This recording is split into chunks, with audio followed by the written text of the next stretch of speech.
I'm Gwyneth Paltrow, and you're listening to the Goop podcast, made possible by our friends at Supernatural. Here at Goop, we've never been shy about talking dirty, particularly when it comes to the chemicals often used in conventional cleaning products. These are products that we spread all around us as we spray, wipe, and scrub, and sometimes we end up inhaling them. Luckily, they're super natural. Their cleaning solutions rely on essential oils and powerful plant-based ingredients to get the job done. And when I say powerful, I mean that their starter kit, which includes 4 of their concentrates, is extremely effective at cleaning up countertop spills, wiping little fingerprints off of bathroom mirrors, and scrubbing the occasional mud footprints from our floors. Get your hands on Supernatural at supernatural.com and receive $10 off your first starter kit using code GOOP at checkout.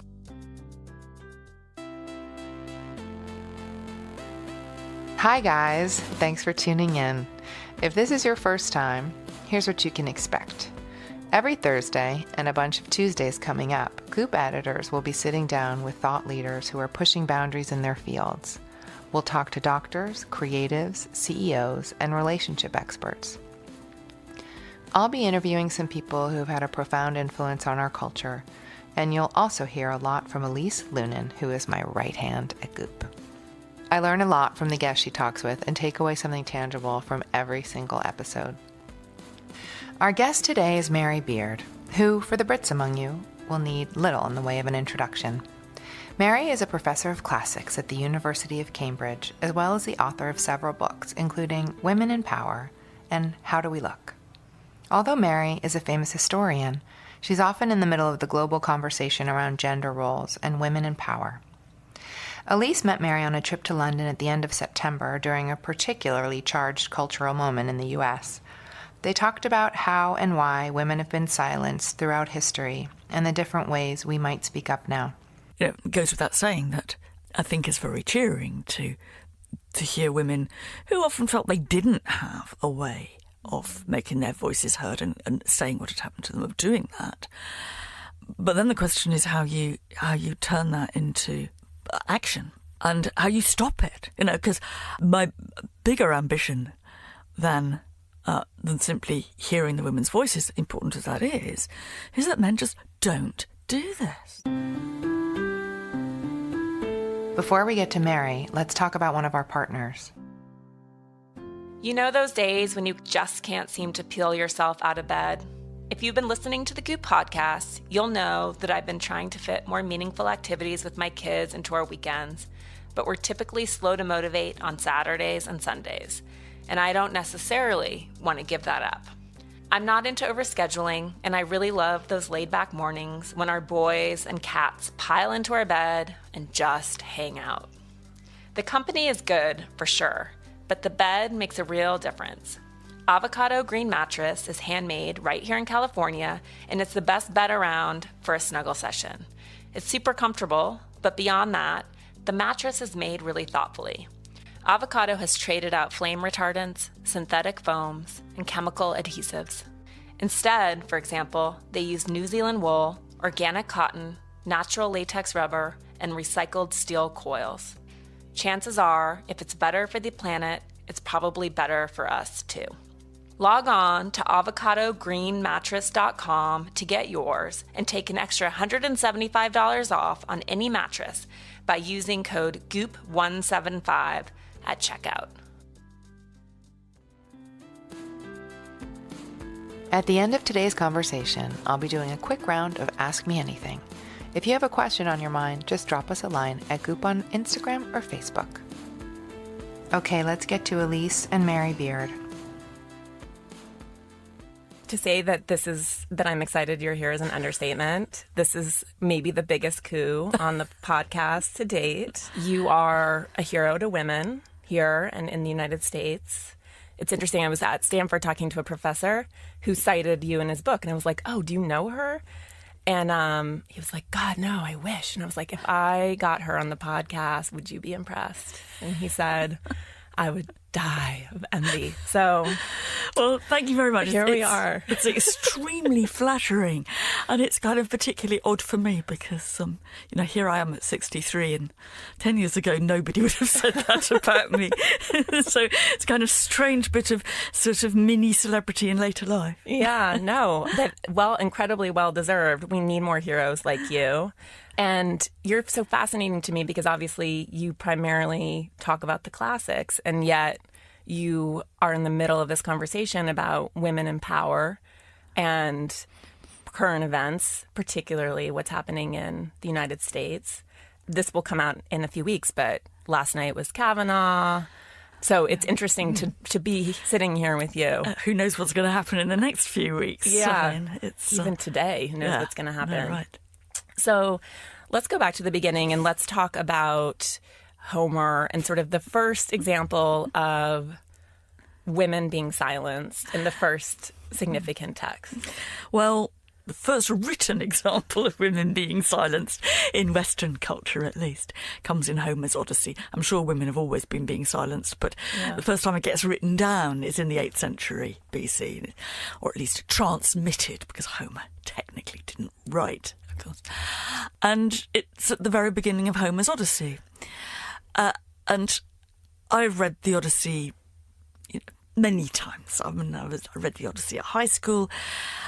But this was an incident that I'd never noticed, actually, until I suppose about 10, 15 years ago, when I was rereading Homer. And I came across this moment, the beginning of the first book of the Odyssey.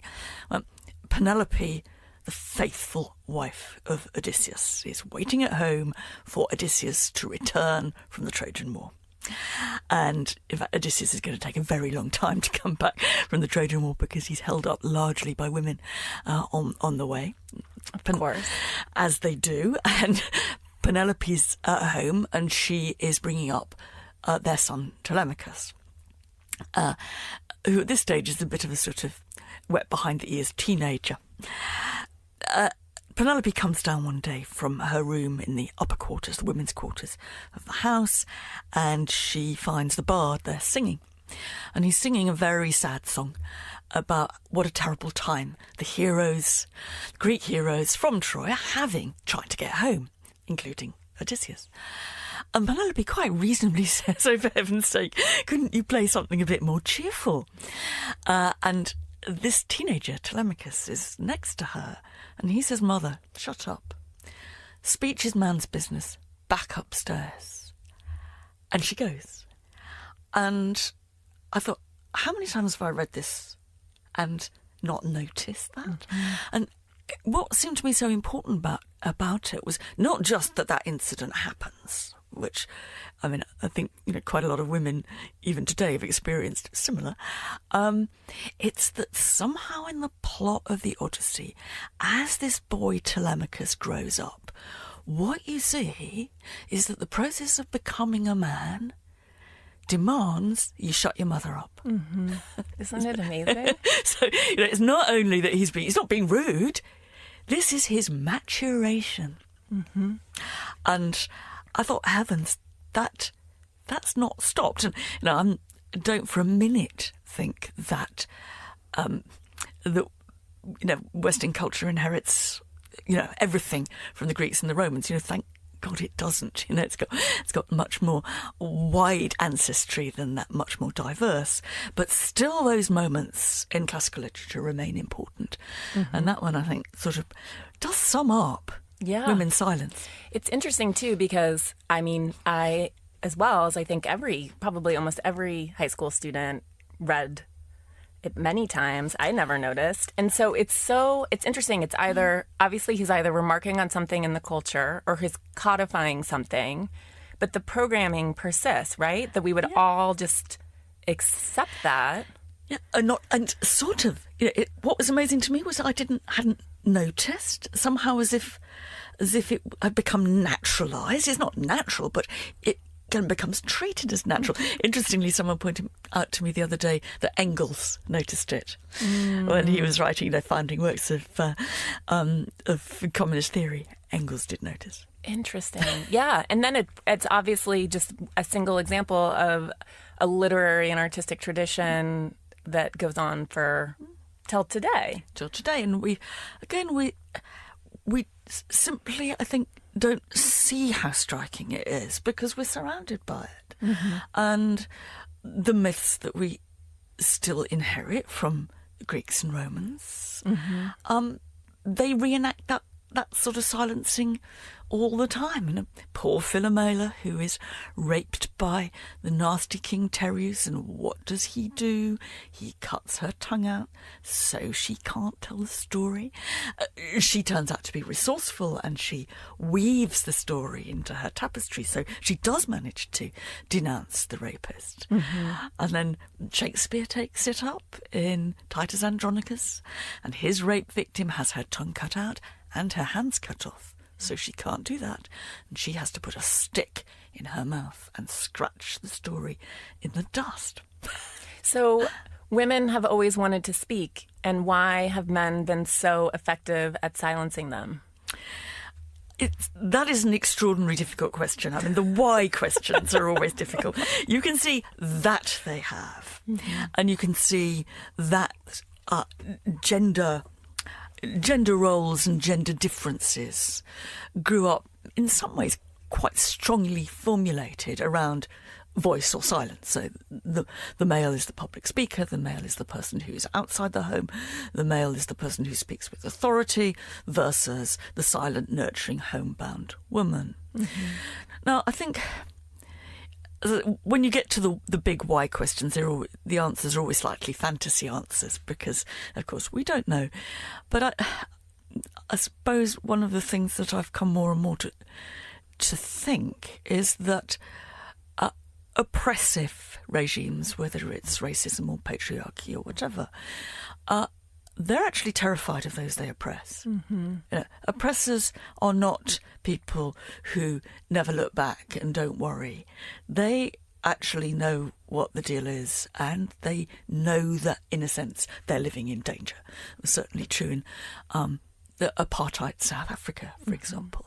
And I think in some ways I kind of see the active silencing of women as part of kind of the patriarchy's defence of itself. Of course. Yeah, that makes so much sense. I mean, you see it obviously in politics in America right now. I mean, you see it all over the world.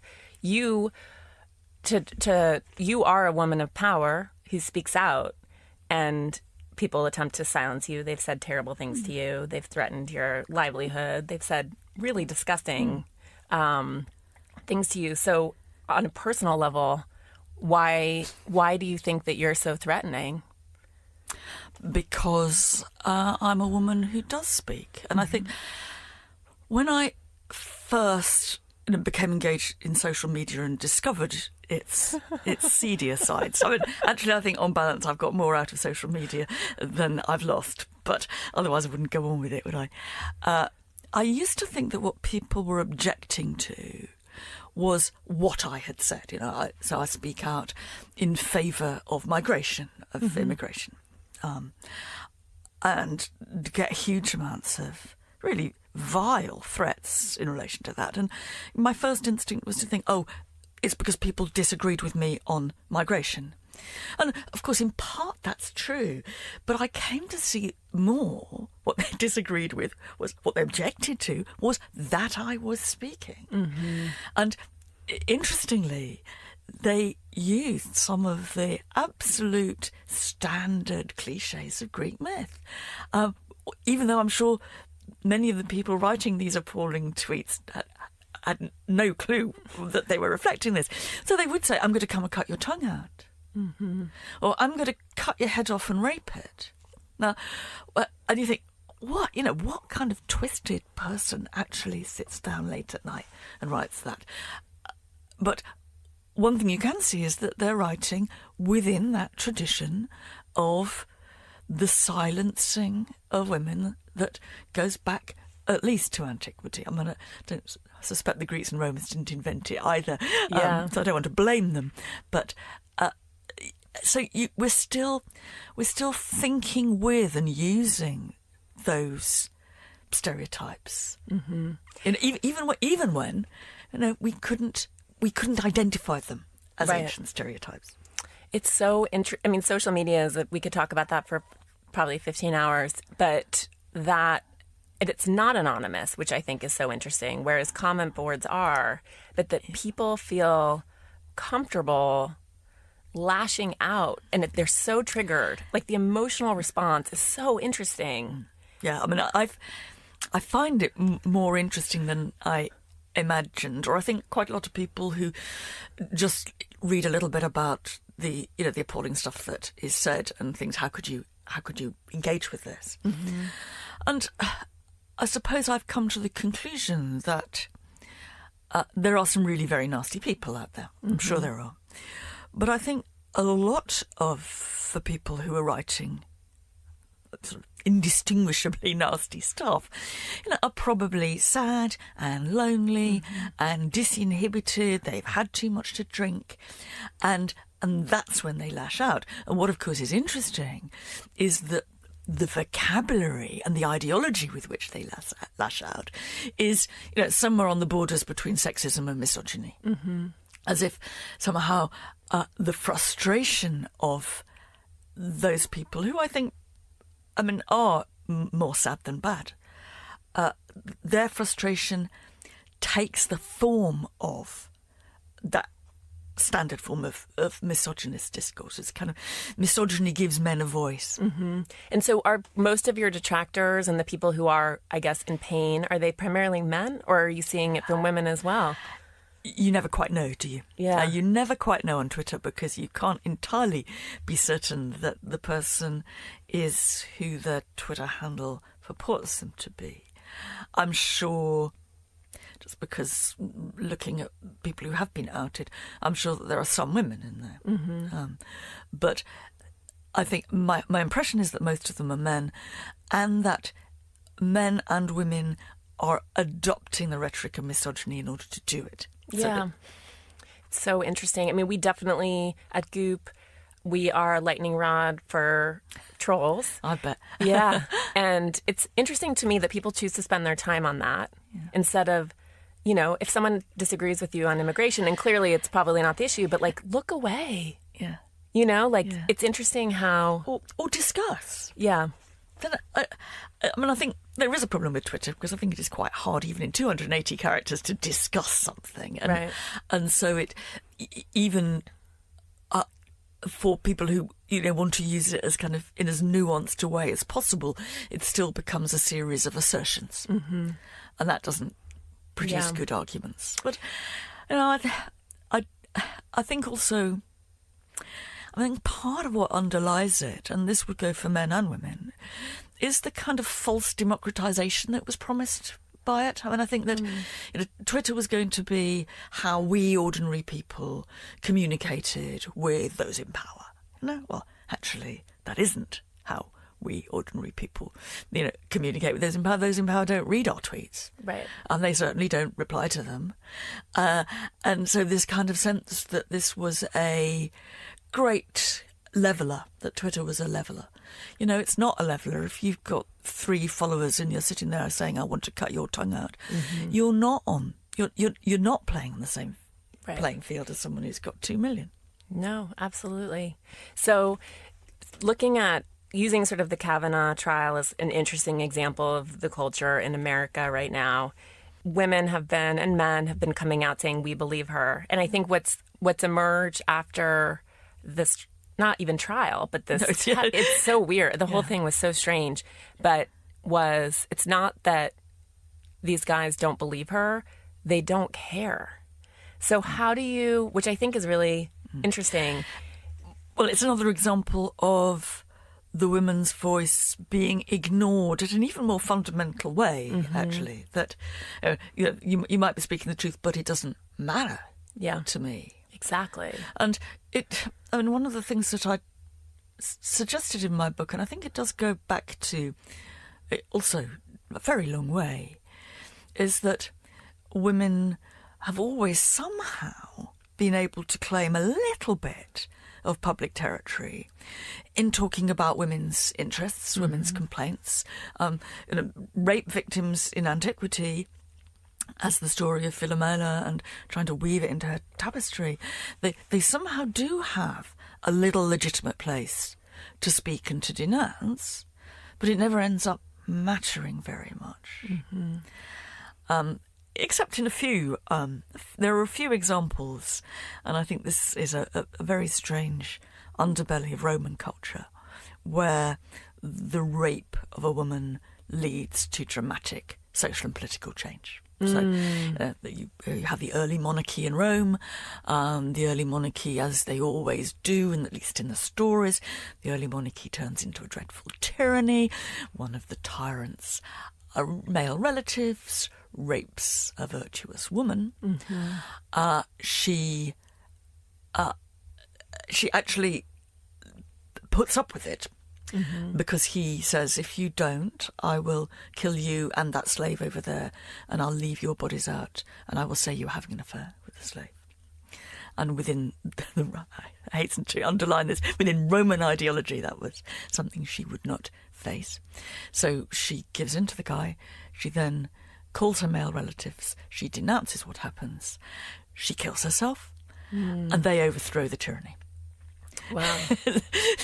And, now there's a lot going on in that story, and it certainly is in some way a female voice leading to change. Yeah. It's just she doesn't live to see it. Totally. And it's interesting when you look at what's happening in America, and obviously we elected Trump despite sort of what he's misogynistic, clearly articulated misogynistic tendencies. But you look at it, if you look at Me Too and you look at the sort of the rising wrath of women and how triggering yesterday was for almost every single person I know, because we've all experienced, I'd say, a vast majority. I certainly had that experience in high school. Yeah. I know you had that experience. Yeah, and I think, and it's now a question, I think, of how we channel it. I mean, it goes without saying that I think it's very cheering to hear women who often felt they didn't have a way of making their voices heard and saying what had happened to them, of doing that. But then the question is how you turn that into action. Yeah. And how you stop it. Because my bigger ambition than simply hearing the women's voices, important as that is that men just don't do this. And when I say men, of course, we mean some men. Yeah. And I think tarring all men with exactly the same brush here is completely unjust. But it is, how do you stop them? And how do you empower the women to say, right at the time, put your hand away, sunshine. No, actually, no. Right. And I think it's very hard to see quite how you get to the place you want to be. Partly because, what is legitimating this behaviour? Well, ultimately it's the power structure which gives men the power, which, if there were more than 10% women directors in major Hollywood movies, then the casting couch would look very different. And so there's a bigger power infrastructure problem. Do you think that we're hearing, I know when you're in the middle of a historic moment and you it's hard to understand or even guess what's going to happen. Do you think these are sort of the dying gasps? Is this like getting a really intensive facial and like it's all coming out? And isn't it hard to say? Yeah. That sometimes I kind of wake up and I think, right, this is, we are living through the end of this kind of stuff. That everything's been outed, game's over, the world's going to change. And that started, in very publicly last year, and it is now going on, and it's, put it this way, victory's within our grasp, and the grasp of all decent guys. Sometimes I get up and I think, in the end, are we going to look back at this as a sort of, a glorious moment that didn't go anywhere? And I mean, I hope that's not the case. But if one wants to run with that idea, you say, look, we will see some trials in due course, but they won't be level playing field trials. There'll be trials in which men, the men who are facing the allegations, will have access to the most expensive, smartest, dirtiest lawyers they can possibly buy, and whether they're guilty or innocent, and some of them may be innocent, you have to accept that as a possibility. They will get off, and somehow things will just go back to a version of what they were before. I doubt they'll ever quite go back to what they were before. I mean, in some ways, I kind of feel that one's got to think about the men's stories too, not because I want them to come out and be given a chance to drown out the voices of women by telling their self-exculpatory narratives. I'm not meaning that, but I found myself thinking that when you read many of the denunciations that women made, and then you thought, well, I wonder what the men did that evening. Here you are, you've just pushed some woman who clearly doesn't want to, up against a shower and masturbated all over her. When you go home, what do you think about yourself? And I suppose I think it's a bit like, Twitter trolls, really. Some of them probably are very nasty, and they kind of rubbed their hands and thought that was another victory for me, wasn't it? I also suspect that quite a lot of them go home and they think they don't feel good about themselves. Right. When you've done that and you go home at night, and let's say you face your wife, what do you think about yourself? You feel awful.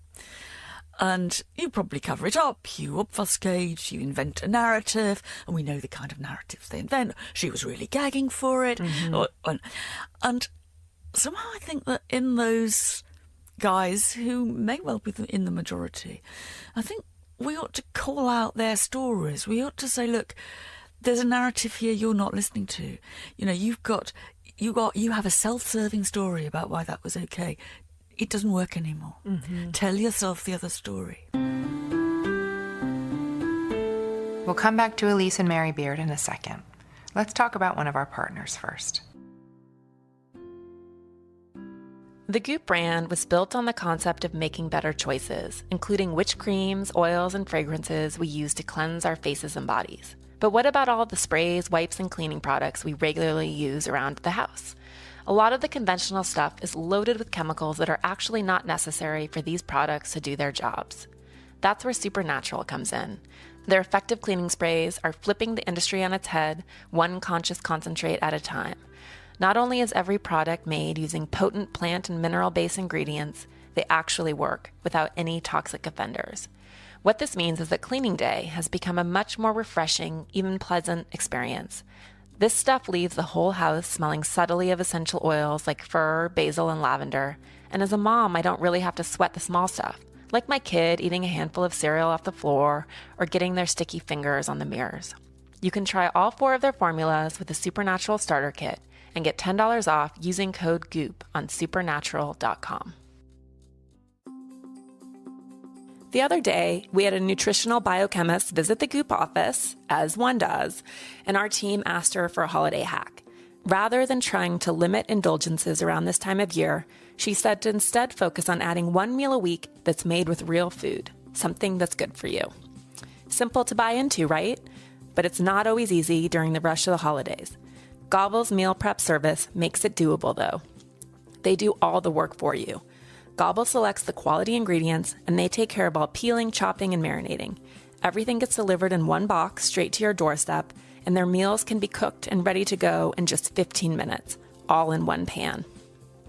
With Gobble's wide mix of options and flavors, you don't feel like you're eating a regular meal delivery service, and there is a little something for everyone.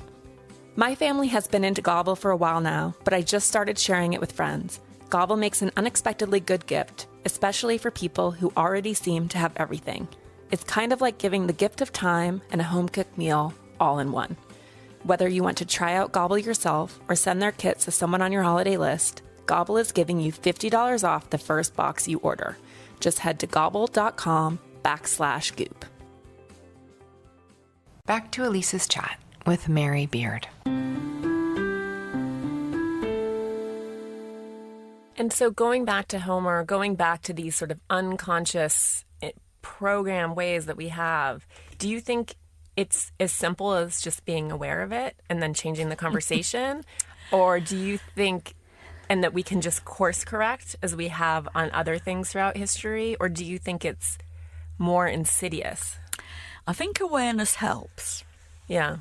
Whether it's sufficient, I just don't know. I mean, I think, putting my academic hat on here, the justification for thinking about this in terms of the distant past, and it is about consciousness raising here. Mm-hmm. is step one. It's certainly step one. Whether step one is enough or how long it will take, and whether we need more, and realistically, I think there has to be changes in the culture of power. Though I do think just hearing language differently, rethinking what we all say to each other, and seeing how things we don't think about just completely embedded in in one very stereotypical narrative about gender. I mean, the obvious example that is easy for everybody to see is the word ambitious. There is nothing in the word ambitious that has ostensibly any gendering to it at all. It is a gender-neutral, in the dictionary, adjective, right? Except we know it's not a gender-neutral adjective in usage. If you talk about a man being ambitious, you think he's thrusting, going places, on the make, great, he's going to make a difference. A born leader, ambitious. You say it about a woman, and you think she's not to be trusted, she's manipulative, she's going to kind of tread on anybody else on her way to the top, means something different. And quite often when I'm talking about things like this with my students, because you can't hardly read Latin and Greek literature without this kind of issue coming up, their eyes open. Mm-hmm. And once you've seen that about the word, you can't ever go back. Exactly. It's like shrew, whining, shrill, grating. And I think in English also the word deep is really interesting because it is both a voice which is deep in tone and it's deep in terms of profound, authoritative, thoughtful. So, why do women politicians learn, or many of them try to bring their voices down? Right. Thatcher did voice training, right? Yeah. Thatcher did voice training, and it's absolutely fascinating if you go and look at early videos of Thatcher speeches.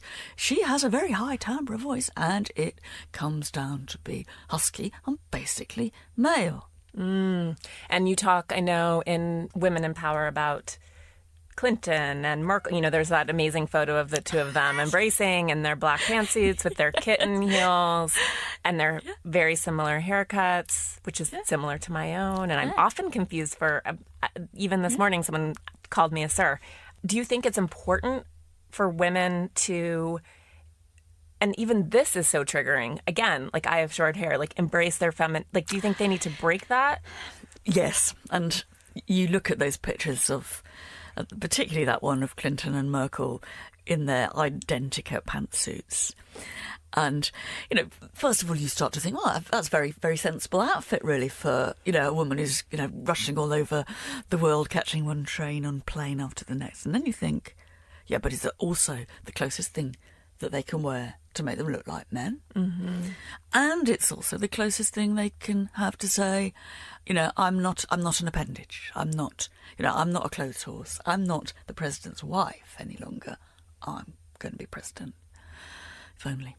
But then you kind of think, well, so what do I want here? Mm-hmm. Do I want women to embrace their femininity and turn femininity into power, so that we'll all be kind of consigned to spending hours in the morning getting our hair straight so that we look like a powerful woman? Mm-hmm.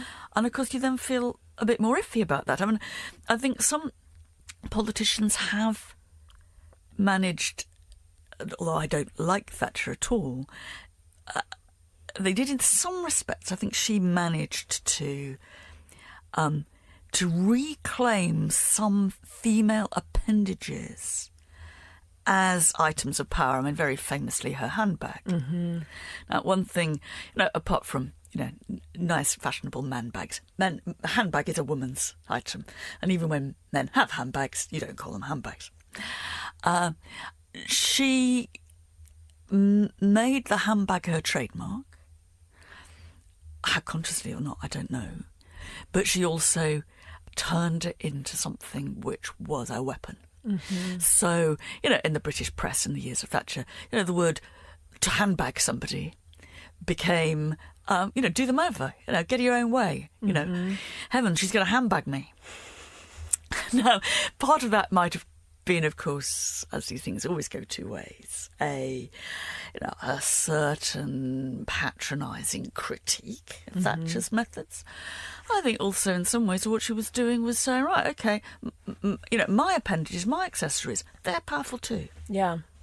I think too, in this perception of women, and this is something that Gwyneth talks about a lot, is this idea of how one-dimensional people expect women to be. So you can be smart, but you can't also be beautiful. Yeah. And you can be maternal, but you can't also be sexual. No. And there is this aversion to this sort of idea, like they all have to be battle axes, right? If they're going to be, it's so strange. And we don't have that vision of men in power. Now, to be fair, I suppose that there are some bits of British politics, and I suspect American politics too, where you can look at a lineup of blokes and you do think, they're all wearing exactly the same suit. And but I think that there is a whole array of different ways of being powerful if you're a man. And for women, there's a whole array of ways of not being powerful. Mm-hmm. So how are we going to find more role models of power? I don't know. I mean, if I did, I'd write about it. I'd share it. I wouldn't keep it to myself. Looking back at what has worked for me, because I don't find it difficult to talk now. Maybe I'm partly very lucky, but I think what was the real difference that struck me. And it was at a certain point, after years and years, people think that I've always been able to do this. Years and years of my early career, I didn't open my mouth. I went to seminars and the guy spoke and I didn't. So it's not that somehow I was born with the gift of the gab. Nothing could be further from the truth. I think that at a certain point, and this was when I knew I'd turned the corner, and I don't know how, I listened to myself and I listened to kind of what I was saying, and I thought, that's me speaking. I'm in my head, I'm hearing me. And I suppose why I feel slightly anxious about the Clinton-Merkel pantsuits is, okay, maybe their choice, but actually at some level it's not just that they are looking as close to being men as they can be. They're sort of acting. That they're playing the role of being politician. Mm-hmm. And I think when I was even much younger, I was playing at the role of being... I was copying the guys when I wanted to intervene, when I wanted to give a lecture, when I was being an academic. I was trying to get the rhetoric right. And the rhetoric I was trying to get right and to ape was guys' rhetoric. And I don't know what changed. I simply don't know. But at a certain point I thought, and I see it when I see myself... say on television, I think for better or worse, that I might have been talking rubbish there, but at least it was me. And I think a lot of women don't hear themselves when they hear themselves speak. So finally, and I know you have sort of famously befriended and gone on to mentor people who have trolled you on Twitter. Was that always your instinct to sort of respond, or were you immediately appalled? Like, how did you... When it first happened to me, I did what everybody tells you to do, which is don't respond, block them. I think everybody has to make their own mind up about how to deal with this. I don't think it's one size fits all. But for me, that started to make me feel very uncomfortable. So I thought, this is another way of silencing women. Mm-hmm. And that when they're nasty to you, what are you supposed to do? Shut up. This is like having, the bullies in the playground at school being left in charge and telling the kids who are being bullied, to leave the bullies in charge of the game. Mm-hmm. Well, we don't do that. And that combined with a sort of rather ingrained academic sense that when people say things you don't agree with, you tend to say, I'm sorry, I don't agree. I think I'd like to see it this way. I felt much more comfortable when I said, that's simply not right. I suggest you take that tweet down. Yeah. And that's so profound that, and we feel that too. Obviously, so many, and people who love you aren't necessarily like on Twitter late at night trolling or positively trolling, right? So it's so easy to feel bullied. And we've certainly felt that at moments in our history at Goop. And Gwyneth is so strong in saying, like, no, like, I'm sorry. We will continue to move on and push the conversation. Yeah. And I don't think that one probably doesn't manage it 100% of the time, just occasionally. You've had a really, really long day. You come home and you stupidly put your phone on and you see just a barrage. And it feels like you're being hit. It just does sometimes feel that, it's one blow after the next. Mm-hmm. And just occasionally, that just really gets to me. But only occasionally now. Good. I am in awe. Thank you for being here. Keep going. I think you are a model of a woman in power for all of us. And I can't wait to see what comes next. Thank you.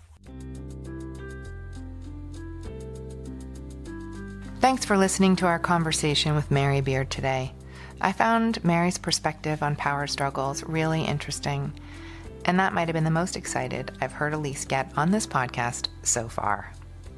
You can follow Mary on Twitter at WMaryBeard and check out her latest book, How Do We Look? Now let's get to today's AMA. What's the last book you read and loved? Oh my God, this is so nerdy. I read a book on leadership called Shakti Leadership. It's about embracing the feminine energy as a leader. Yeah, that's embarrassing, but that's what I read. If you have a question you'd like me to answer here, send it over to Goop on Instagram or Facebook. That's it for this episode of the Goop Podcast. If you have a chance, please rate, review, and let us know what you think. To keep up with new episodes, just hit subscribe. And don't forget to tell your friends.